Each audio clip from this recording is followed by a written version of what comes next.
I'll look into it for you. If you can take care of this matter, the Circle would be in your debt. Yes? I wanted to ask you about the Circle of Magi. Of course. What do you wish to know?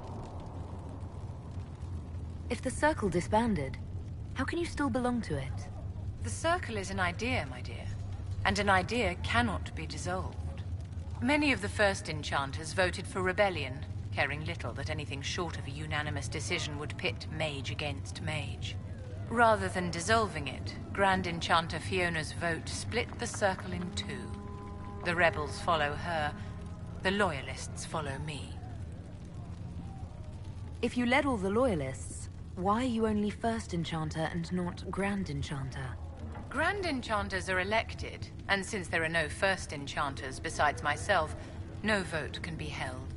I could name myself Grand Enchanter, but the title holds no meaning now. When the Circles are restored, that will change. What was it like to live in a Circle? My dear, your question is the root of all problems with mages. I cannot tell you. Every Circle was different. Their Templars were different, their politics unique. And every person within each tower had an experience of Circle life unique to themselves. Some people suffered and some were content. Some were cruel, some compassionate, and some indifferent. The same is true of people everywhere, in all circumstances, whether they are mages or not. You must have an opinion of the Templars after living so long in the Circle. Having opinions about Templars, my dear, is exactly like having opinions about mages or Navarrans or men. I have known some who were impossible to endure and some who were utterly charming. I have suffered insults at the hands of those in the armor, but no more than I endured from nobles or tradesmen in Val Royaux. Personally, I have found the Templars a useful tool, skilled at keeping more unpleasant elements at bay. What was it like to live in a Circle? My dear, your question is the root of all problems with mages. I cannot tell you. Every Circle was different. Their Templars were different, their politics unique. And every person within each tower had an experience of Circle life unique to themselves. Some people suffered and some were content. Some were cruel, some compassionate, and some indifferent. The same is true of people everywhere, in all circumstances, whether they are mages or not. You must have been under constant supervision, being forced by Templars to live in the tower. Was that hard to endure? My dear, I have a suite in the palace and a wing at my dear Duke Bastien's estate. I've never been forced to live anywhere. Most Circles allowed mages to live away from the tower, either on their own or in service to the nobility. All that was required was permission from the First Enchanter. Some Circles were harsher in their restrictions. Kirkwall was the worst, but it was the exception. Most were quite permissive. Perhaps too permissive, in retrospect. How did we come to this state with the Circles in revolt? A failure of perspective that infected Circle leadership. Mages lived solely in a world of Templars and mages. They could not even imagine what was beyond the tower walls. Kirkwall gave the world a reason to remember its fear of magic.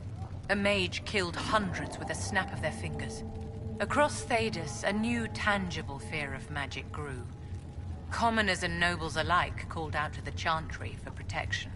But the malcontents in the towers thought nothing of this. They cared only for themselves and for their anger at the new Templar restrictions.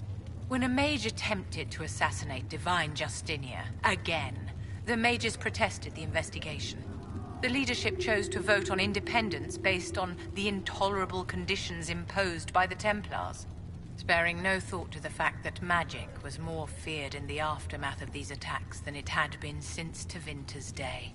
So long as they had their freedom, they could care little for riots, angry mobs, or about pitting mages against each other. Are you familiar with Grand Enchanter Fiona? We've met.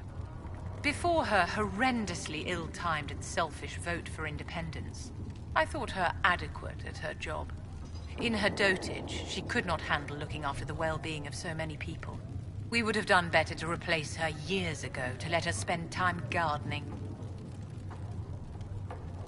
Did they have cause to rebel? In the aftermath of their terrorist attacks? Was that really the most opportune time to break away? By all means protest abuses by the Templars. Just don't do it in a way that says mages support wholesale murder. By voting when they did, my colleagues all but declared war upon the ordinary people of Thedas. A war in which we are outnumbered 100 to 1. I thought the fighting was only between mages and Templars. Why are mages fighting mages? The vote for independence was carried by only a small margin, but Fiona chose to let the motion stand. Those who opposed a rash declaration of war against the entire free world had little choice. By breaking from the Chantry when they did, the rebels declared themselves in support of mass murder. Anyone who did not wish to support terrorism and the slaughter of innocents was forced to take arms against the rebels.